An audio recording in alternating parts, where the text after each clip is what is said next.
Well, hello. Come with me on a 6-hour drive to Portland to buy an iPhone. Yep, you heard that right. Well, okay, not just an iPhone, but that was a big part of it. Anyways, this is a story of how a random one-day trip to Portland turned into a slightly unhinged but actually kind of perfect little reset. Hi, I'm Kimchi, and lately I've been bouncing around cities trying to figure out where I want to call it home. But today we are putting all that on hold for a good old-fashioned day trip.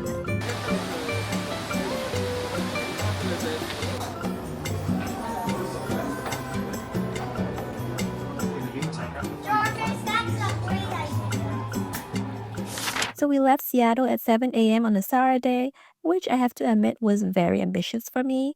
And it was my first time driving to Portland, and let me tell you, the drive is gorgeous.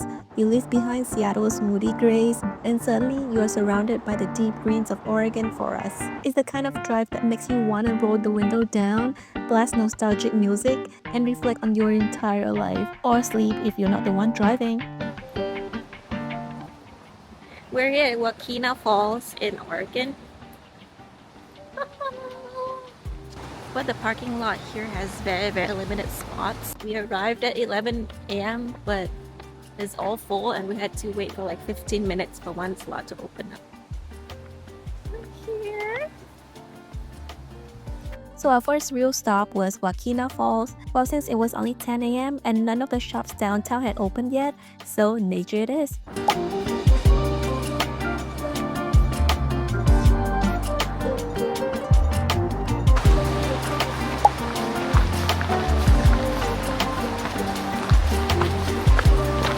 Actually, it's an easy hike, I think, because I'm just wearing normal running shoes.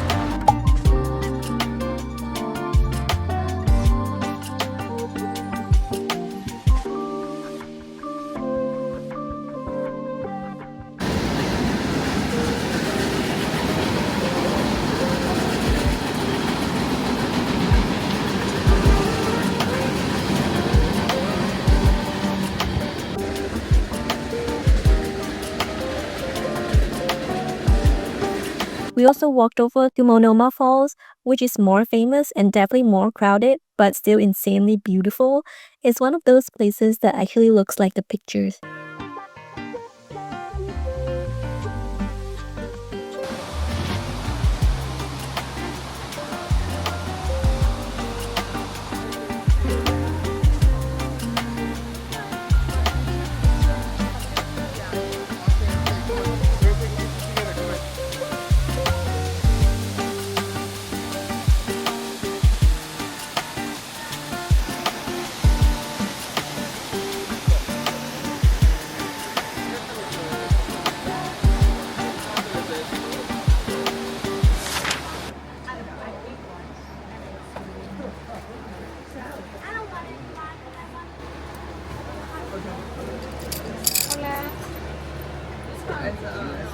This one is kind of cute, but there are too much charms. Maybe this one. Oh, this one is kind of interesting. Yes, what is this? It's a token, and people use them for different things, marking balls in golf, or Interesting. yeah, or whatever they might need a marker for. Or just enjoy a token. Did you Very know cool. Oh, I'm good. $15.90? Yep, like car. Would you like to receive? No, I'm good. All right. Thanks so Thank much. you. You have a good day. You too. And no road trip is complete without food, and I had a very specific mission for a cuốn. We stopped at this Vietnamese restaurant called the Paper Bridge. They serve dishes from the northern Vietnam that are nearly impossible to find in the US. So pho cuốn is like if pho and fresh spring rolls had a baby. It's chewy, refreshing, and exactly the kind of thing you want to eat on a sweaty day by the West Lake in Hanoi. I also got the pho Nam Định, which is a northern style beef pho with a super clear broth, and the beef, it was stir fried with garlic. It was heavenly.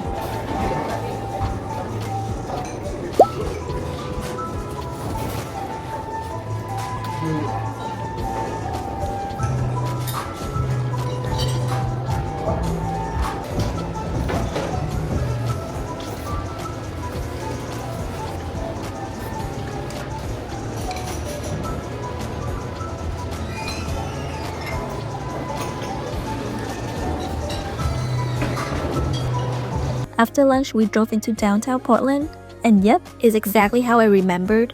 A little weird, a little charming, and slightly falling apart, but still in a lovable kind of way. So the first stop was Muji because I have no self-control around cute minimalism. We are in Japan right now, but with American prices.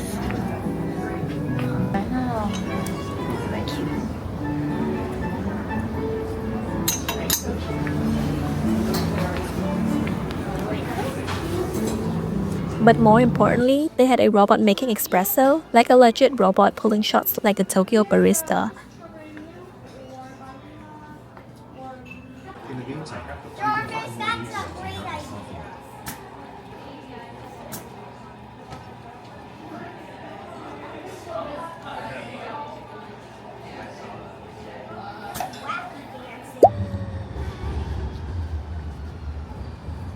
Where are we going?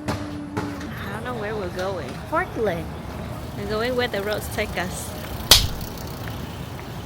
They have a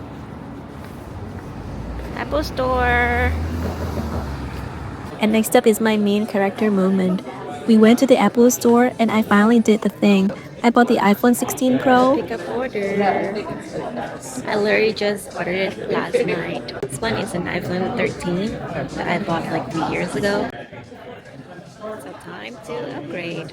Well, I feel like my phone is still okay, but the battery is really bad right now. And so I'm like, okay, time to upgrade because... And why in Portland? Because Oregon has no sales tax, and in Seattle I would have to pay 10.6%. That is like dinner, gas, and dessert.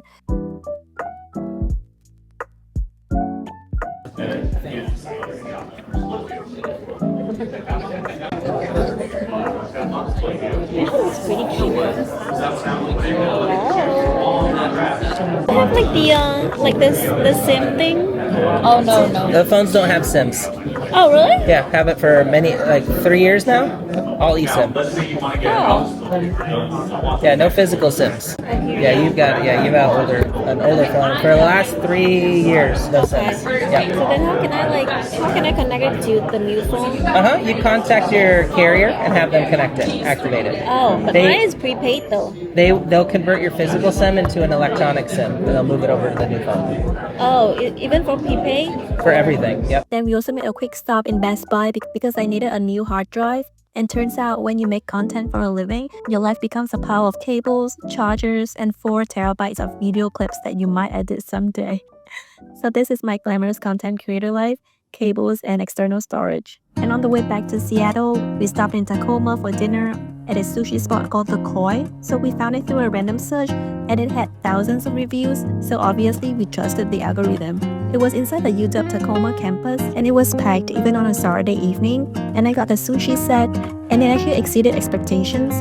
I was tired, starving, and somehow this little sushi plate fixed my whole mood.